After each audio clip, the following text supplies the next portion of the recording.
Beneath the smoke of battlefields and the shifting maps of victory, there are shadows that history has tried to erase. Locked vaults, missing names and sealed corridors of silence whisper of operations that never appeared in reports, and soldiers who vanished without farewell. What survives is not testimony, but fragments, half-burned papers, coded transmissions, aerial images where structures should not exist. These are the hidden echoes of war, where the line between triumph and terror was buried deep underground. In the spring of 1944, with the Allied build-up for Operation Overlord at its height, Liverpool's King's Dock was operating at full capacity, unloading Liberty ships arriving from the United States with weapons, fuel, and thousands of tons of rations. Official histories emphasize the logistical triumph of those convoys, but a series of concealed British intelligence files, classified Most Secret, Category Red, reveal a quieter battle that unfolded on the same piers.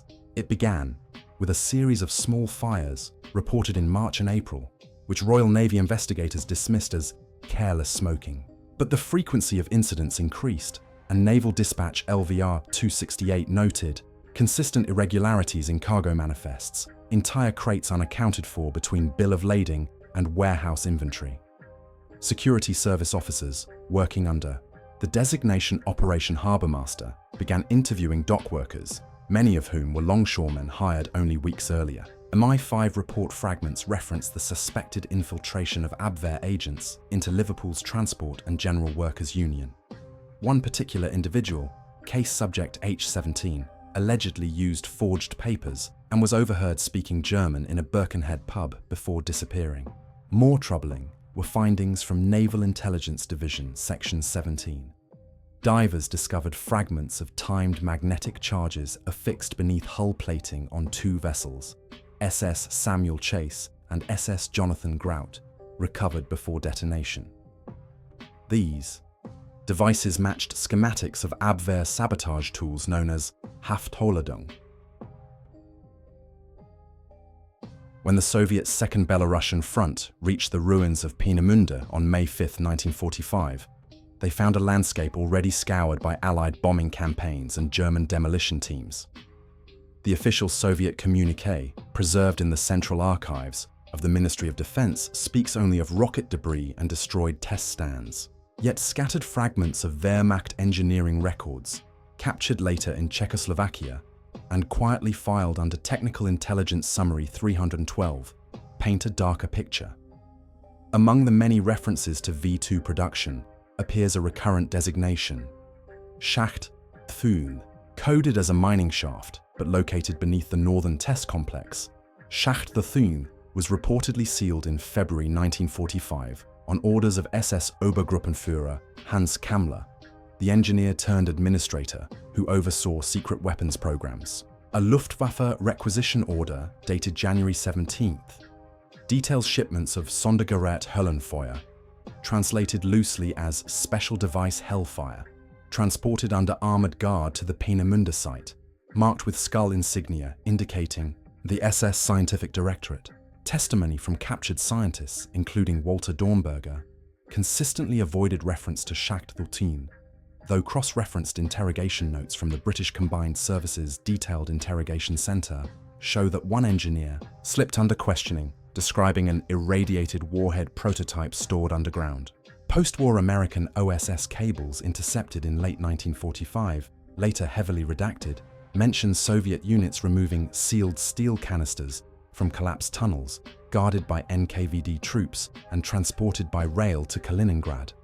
By 1948, the CIA had designated the alleged discovery Black Vault, suspecting the Soviets had retrieved not just V2 hardware, but classified materials linked to radiological warfare.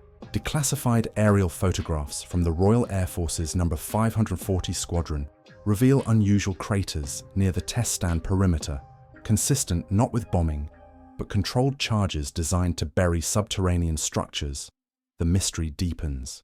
With the disappearance of Kammler himself, last sighted near Prague in May 1945, his fate left deliberately ambiguous by conflicting Allied and Soviet accounts. To this day, Soviet-era files on Peenemünde remain sealed under archival code GRU Atomic 4, fueling suspicion that Schacht Truth was not destroyed, but systematically harvested, its contents igniting the secretive nuclear and missile arms race, concealed under the sanitized narrative of conventional rocket recovery. In January 1943, Portuguese naval observers stationed at Ponta Delgada filed routine reports of unusual night activity near the mid-Atlantic shipping lanes. Lisbon, officially neutral under Salazar, forwarded these sightings to the British Embassy, where they were noted but minimized, the Admiralty attributing them to misidentified U-boats. Yet decrypted fragments of Enigma traffic, preserved in Bletchley Park's HW 1922 series, point to an organized operation labeled Seawolf Schwartz, involving not just submarines, but a surface convoy operating under disguised civilian flags. Between February and March, at least 4 encrypted messages instructed Type Moinsea submarines, U-172, U-183, and others, to provide protective screening for vessels carrying Reichskanzlei Cargo Priority 1.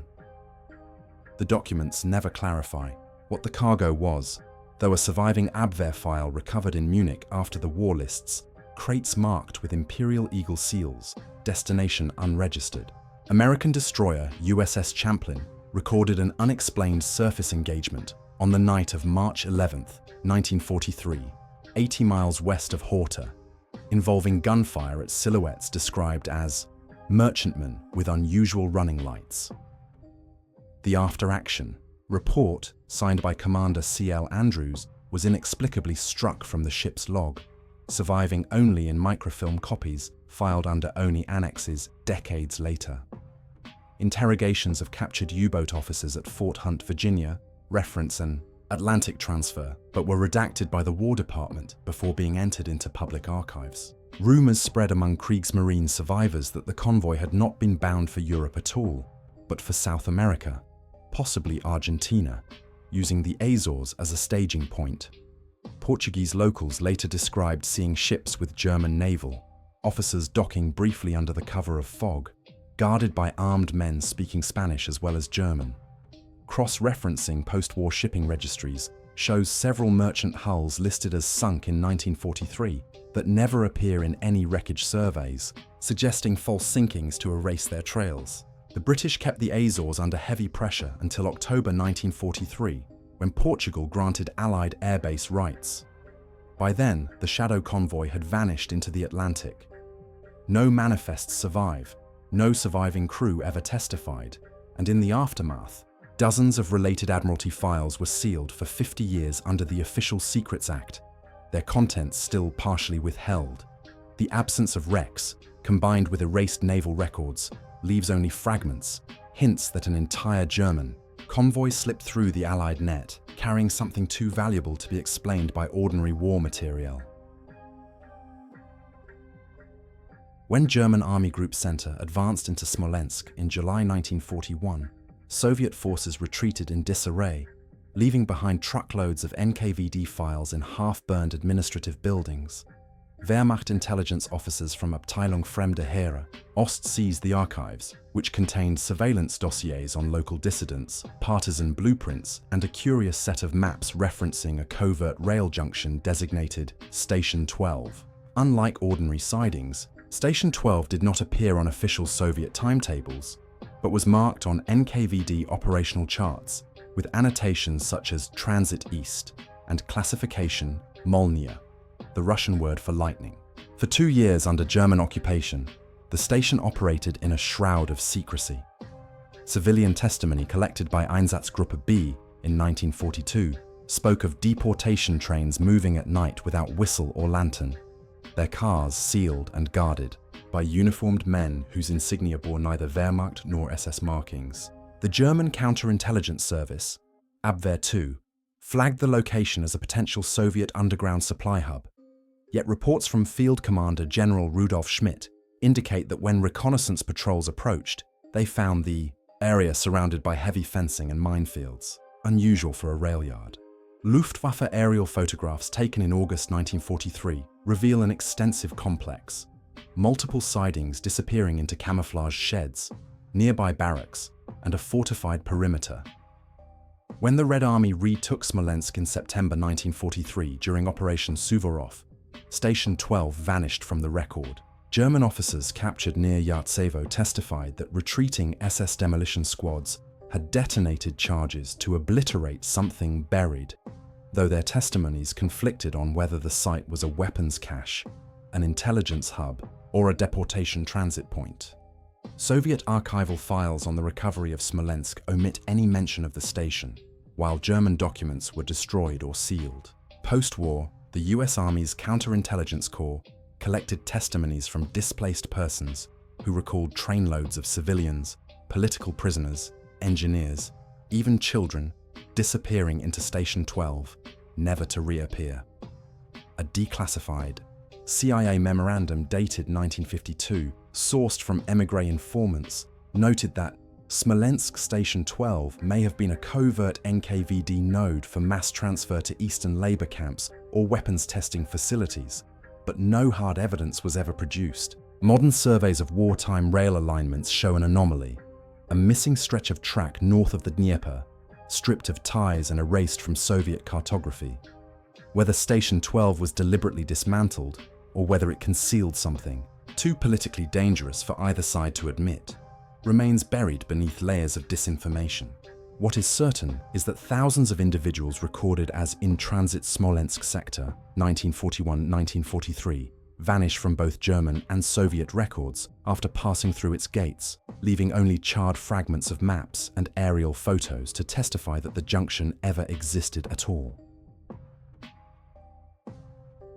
On February 6, 1945, with the Western Front collapsing and Allied troops pressing into central Germany, a routine SHAEF, Supreme Headquarters Allied Expeditionary Force, order redirected the 273rd Infantry Regiment of the 69th Infantry Division away from its planned advance toward Leipzig. The order, signed under the authority of General Omar Bradley's 12th Army Group, instructed the regiment to undertake a civilian recovery detail in the Harz Mountains. What followed has remained one of the least documented disappearances in the closing weeks of the European War. By March 1st, the 273rd had vanished from divisional situation reports. Their designation was struck from the 69th Division's order of battle, and surviving post-war rosters list the regiment only as disbanded for administrative purposes. Yet Army Signal Corps intercepts uncovered in 1989 at the US National Archives, marked with the project codename Ashfall, reveal urgent transmissions from Harz sector command posts describing subterranean searches of abandoned mine shafts between Nordhausen and Ilsenburg. Local testimonies collected after the war recall heavily guarded convoys of US trucks moving at night, tarpaulins concealing unknown cargo, while military police sealed entire valleys from civilian access. An intelligence memorandum dated March 4, 1945, filed under MIS-X Annex, warns of enemy stockpiles, potential Sonderwaffen, requiring immediate neutralization, cross-referenced with captured SS documents from Obergruppenführer Hans Kammler's office. Investigators later identified the area as a secondary hub for the Mittelwerk tunnels, already infamous as the V2 assembly site that used slave labor from the Dora Mittelbau camp. But the Ashfall files suggest that what the 273rd encountered was not missile production, but an archive cache. Crates marked with Reich Main Security Office seals, containing thousands of microfilm reels and sealed. Canisters labeled Geheimfort Uran. No trace of those materials has surfaced in any Allied post-war disclosure. Surviving veterans interviewed in the 1970s spoke under anonymity of sealed caves and of being ordered to sign non-disclosure pledges under penalty of court-martial. Several claimed their pay records and service medals were erased, reducing them to phantom entries in the National Personnel Records Center. Officially, the US Army lists the regiment as having been administratively reorganized in March 1945, but no demobilization orders or casualty rolls exist. CIA archival requests filed under the Freedom of Information Act in the 1990s revealed heavy redactions under file reference HX-12, with surviving notes suggesting that the operation involved securing enemy atomic research in competition with Soviet retrieval teams. By April, US units in the Heart sector were replaced with British contingents, and the 273rd was never reconstituted. To this day, no graves, casualty lists, or service decorations for the regiment have been officially acknowledged. The name Project Ashfall survives only in a handful of misfiled signals traffic, and in the memories of local Germans who recall columns of armed Americans disappearing into mountain roads in the final months of the war, never to emerge again, leaving behind nothing but silence in the official record and a blank space in divisional history where an entire regiment once stood. When the archives close and the official stories end, the questions remain, sealed in forgotten tunnels, etched into redacted files, scattered in whispers among the living who dare not remember. The war was won, yet the silence around these vanished. Operation suggests another battlefield that never ended. Somewhere between fact and erasure lies the truth, hidden like ash in the ruins, waiting for the day when shadows are forced once more into the light.